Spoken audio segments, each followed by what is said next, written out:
Hi, this is the SpeakOut campaign, a youth initiative dedicated to promoting public speaking and civic engagement. And we're excited to be introducing our new podcast series where we will be interviewing prominent speech and debate competitors along with different youth voices and activists. Today, we'll be speaking with Olivia Declerq, an accomplished debater, on developing your style in debate. We'll be discussing what exactly style means, different techniques to improve your speaking, how to adapt to your opponent's or judge's style in a round, and even on literal style, how what you wear can affect your round and the accessibility concerns surrounding that. Hope you enjoy this episode. So Olivia is a rising senior from Toledo, Ohio, who has semifinaled at the National Catholic Forensics League tournament in LD, Lincoln Douglas, and ranked runner-up in World Schools Debate at NSDA Nationals.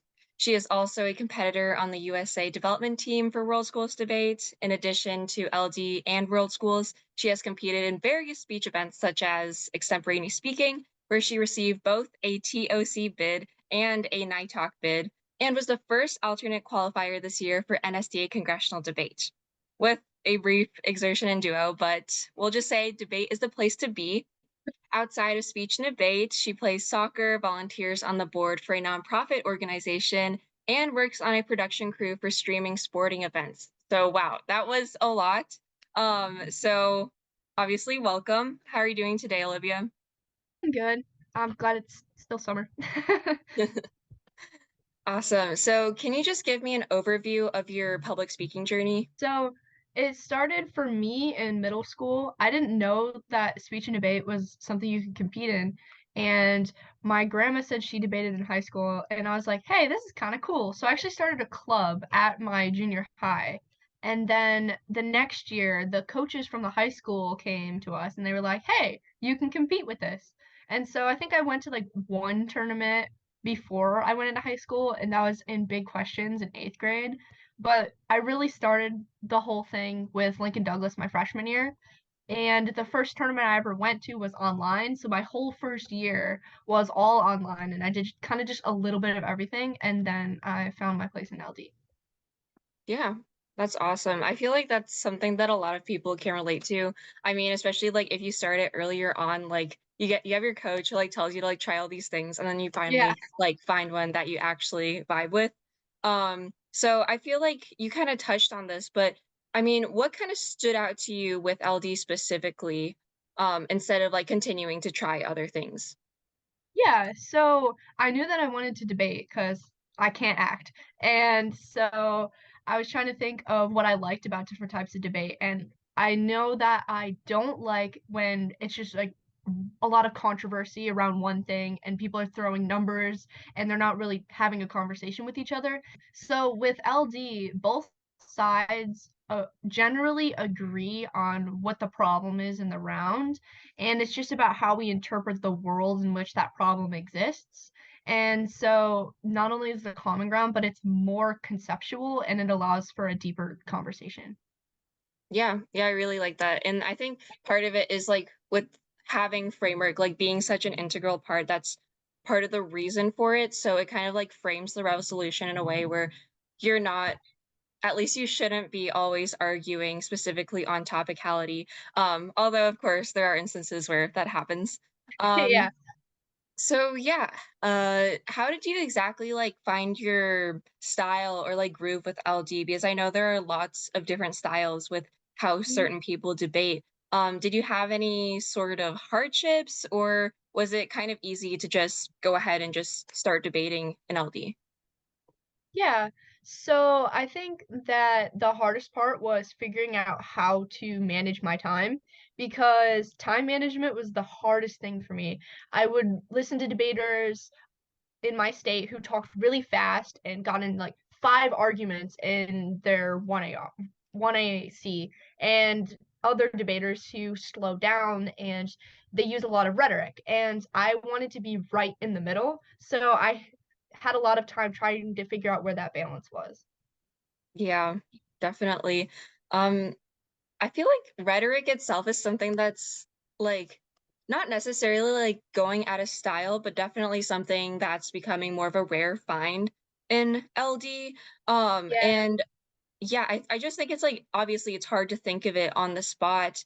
And part of that is like when you're prepping in your like prep time, I noticed that you like to silently like practice parts of your speeches, which I found super impressive because I've never gone against anyone who does that. Is that something that you've always done? And is there any kind of, I guess, benefit to practicing instead of writing down more points? Yeah. So there's kind of two things that led me to that point. The first one was I was so bad at time management when I first started debating. I had all of these ideas. I had so many arguments, and I would write every single thing down that I could think of. Then my paper would be so full, and it'd be like, there's 1 minute left in the 1 AR, and I haven't even got back to my side to defend my own case, and I'm still on the other side. And you can't really just give your own side 40 seconds of time to actually do it justice. And so I needed to figure out how to find the balance between I have all of these ideas everywhere and how I'm actually using my prep time. And then the other part of that is world schools debate is a lot of rhetoric, using analogies, using other ways to persuade people that allow for you to go deeper. And so I brought that into LD, and I always take time to make sure that my delivery is effective and I have some sort of analogy intertwined with all of my voters to make them more down to earth and just simplify it as much as possible for my judge. Yeah, I really like that. I mean, running out of time is like a very common horror story for every single LD debater. So, it's nice to see that like you kind of figured out your balance there, and I think a lot of people can learn from that as well. So along with that, I feel like another thing that's very common is just confusing ballots and unexpected decisions. This is something that I think every debater has experienced. Have you personally had this experience? And if you did, like, how did you deal with it and what did you learn from that? Yeah, so it actually happens a lot to me specifically where I'll get a loss on a ballot, but then it's all positive things in the ballot. And it's just kind of confusing. It's just like, well, you're supposed to be giving me feedback so I can become a better debater, but I don't know why I lost. And so I feel like the most important thing of a ballot is to actually allow for you to connect with the debate. And so I feel like a lot of times you just need to take a step back and remember that you have the flows for the round and you can always go to a coach and say the argument how you said it and they will point out what's wrong with it. Or you could go to another debater that you know and they can give you feedback because sometimes the ballot just you have to accept that it's not going to have what you want in it. Yeah. And I mean, when you go to people for feedback, do you ever like run into like conflicting viewpoints on like how people think you should go or like things like that? I feel like speech and debate itself is super subjective and it's hard to It like always appeal to is. everyone. Yeah. Yeah, so at this previous NSDA Nationals, I got knocked out in round 10 of the eliminations, and we had I went against a progressive debater, and we had two progressive judges and one traditional judge. I pulled the traditional judge, he pulled both of the progressive judges. And all of the Ohio people that watched my round had said if you had traditional judges, you would have won that round, but he won the tech, you won the style and more of the impacts, but because he won on the tech, he won the round. So it's a lot of the idea of you don't always completely lose a round because there are a lot of conflicting viewpoints that go into how a ballot is cast. Gotcha, gotcha. Okay. And along with those like tough rounds, have you ever had any tough experiences with being heard or being taken seriously as a female in debate? Do you have any stories related to that? Because I think that even today, girls are still like kind of a minority in the world of debate. So do you have any thoughts on that? Yeah, so there's probably two main experiences. The first one is sometimes judges leave comments on ballots that just shouldn't be in the ballot. Like I got a comment once that was like, "Hey, just so you know, like your belt doesn't match your shoes." And it's just kind of like that's not really something that should be in my ballot because it shouldn't affect your decision. And I feel like you shouldn't be I don't want to say like checking out what I'm wearing, but I just feel like female debaters get called out for things like that a lot more often, and it's just wrong. And then the other part is that, and this is not like a blanket statement to all male debaters, but sometimes they try to like walk all over girl debaters in cross-examination. And so it's just learning how to deal with it when another debater is being very like condescending or rude in cross-examination, which unfortunately does happen.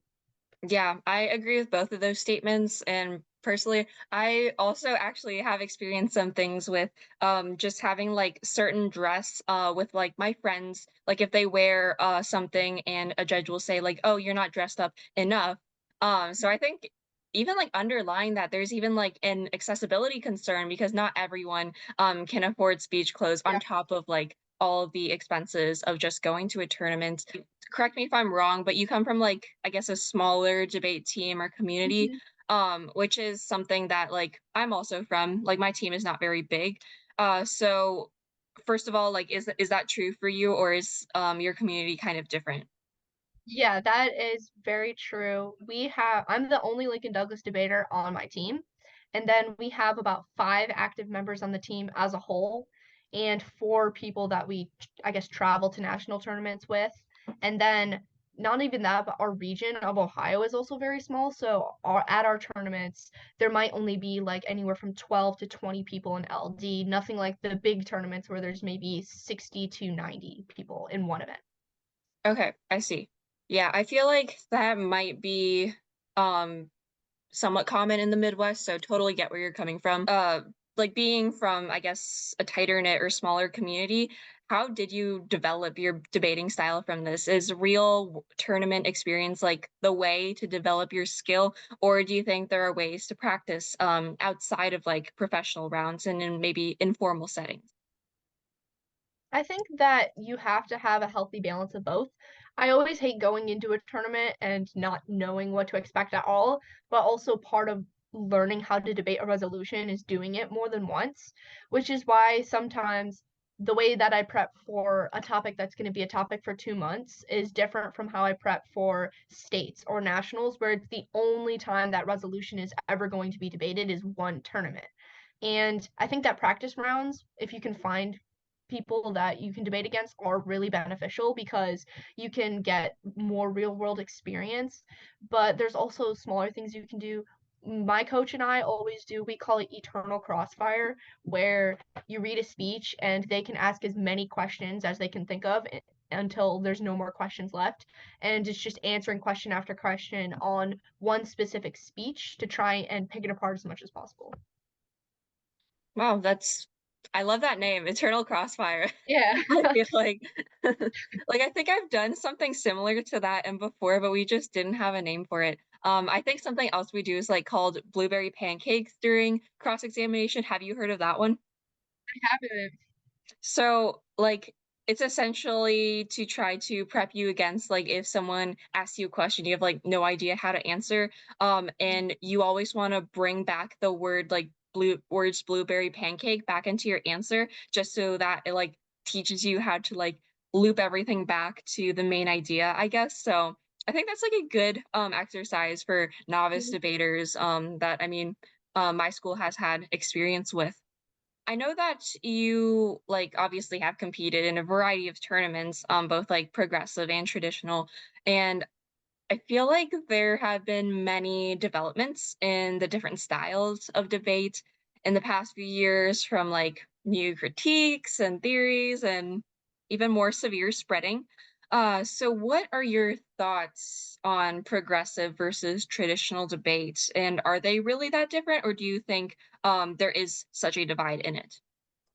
I think that there can be a small overlap, but when it's abused and you start going too far, like if someone would say that you're LARPing as a policy debater, I don't think that should be present in LD because it makes it less accessible because LD is supposed to be different from policy, right? So policy is supposed to be a chess game. It's supposed to be strategically using cards, tricks, theories, all of that. That's the what it's for. LD is different because it's supposed to be clashing worlds and the values of those worlds.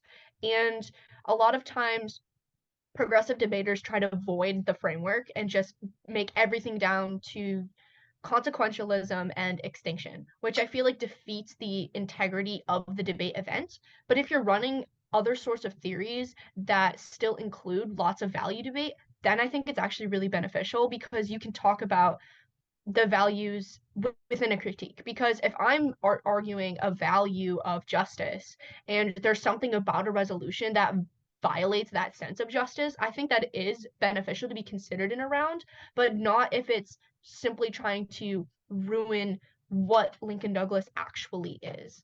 And then I also don't like when progressive debaters card spam and make it really hard for you to have any standing it around because you only have 3 cards, whereas they have 9. But I come from a really small school. We can't buy evidence. I'm the only one, so no one's helping me get evidence. So a lot of the bigger schools that do progressive debate have all of these evidence banks that other debaters don't have, and I don't think a round should be decided solely like public forum debate where it is based on evidence because that is like another distinction of Lincoln Douglas.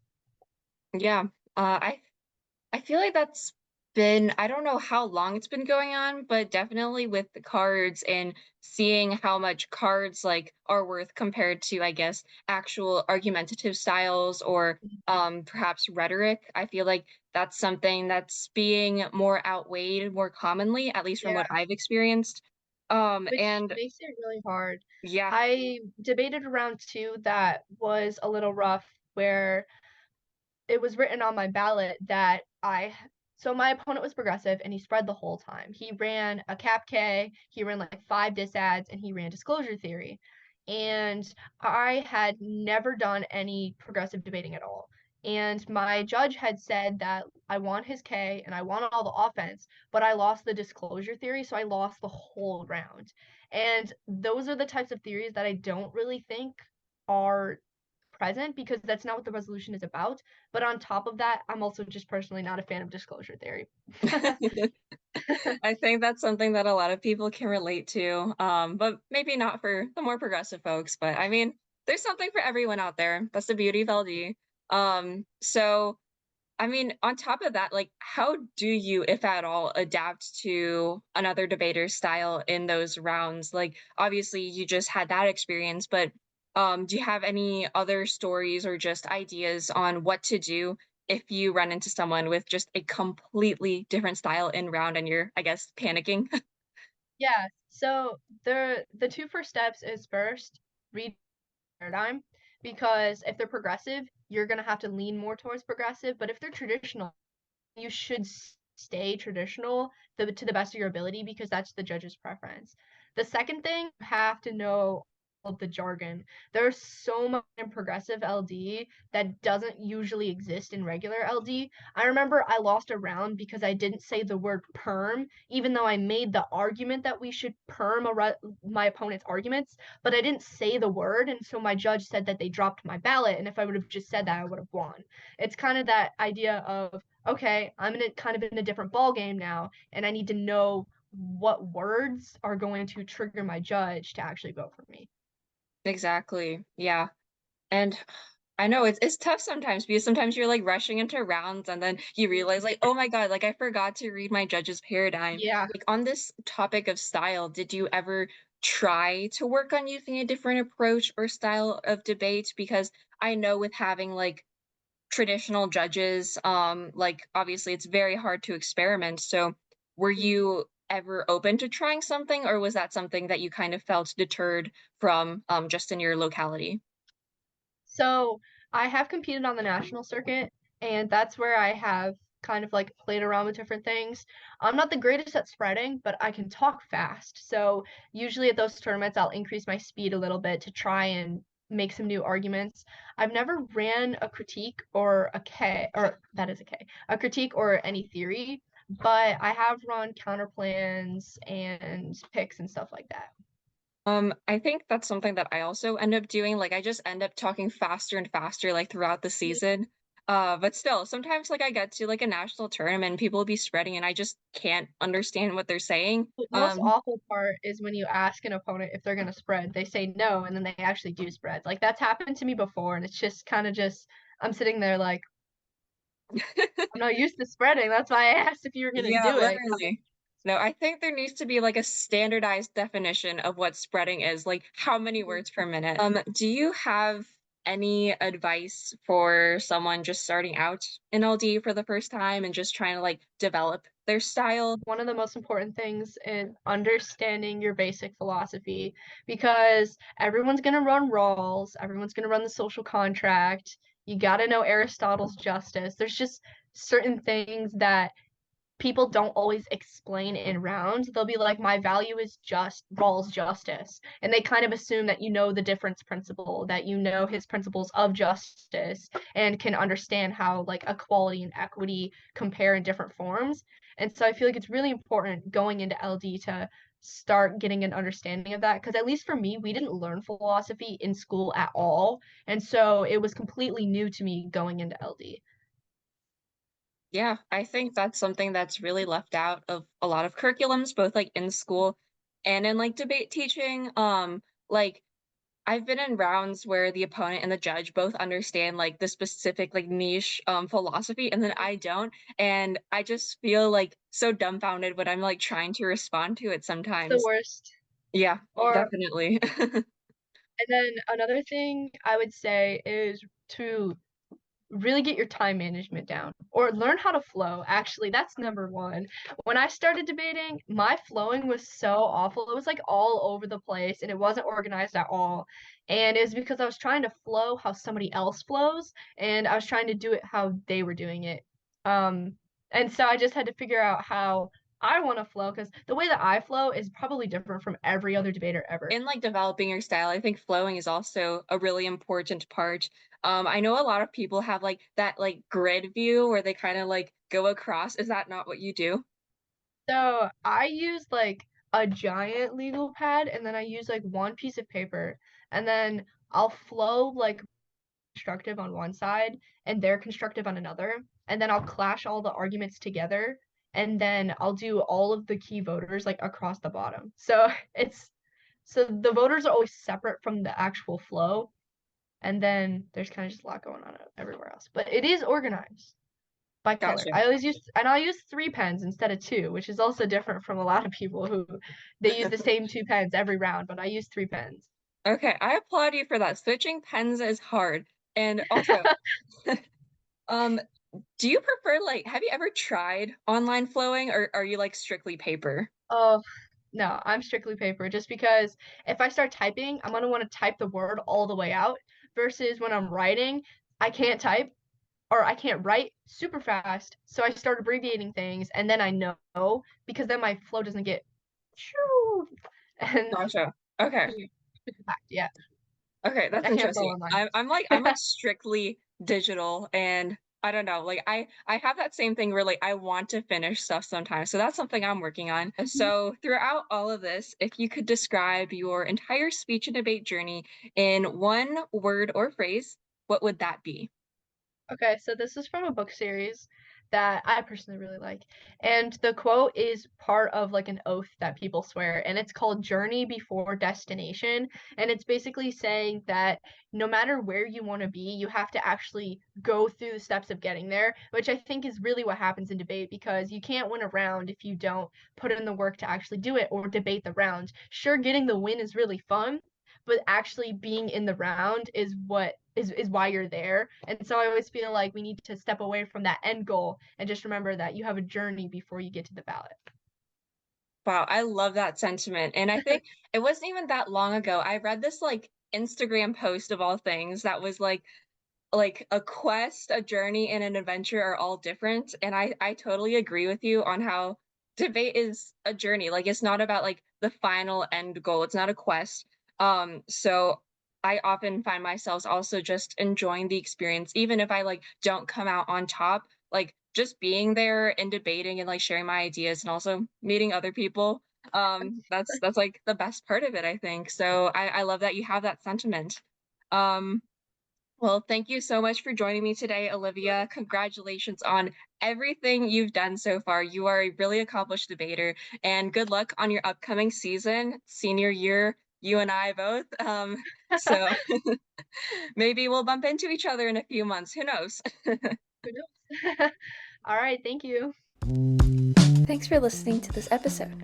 If you have any comments, questions, or emotional outbursts, feel free to follow the SpeakOut campaign on Instagram at speakout_speech and our website, speakoutspeech.org.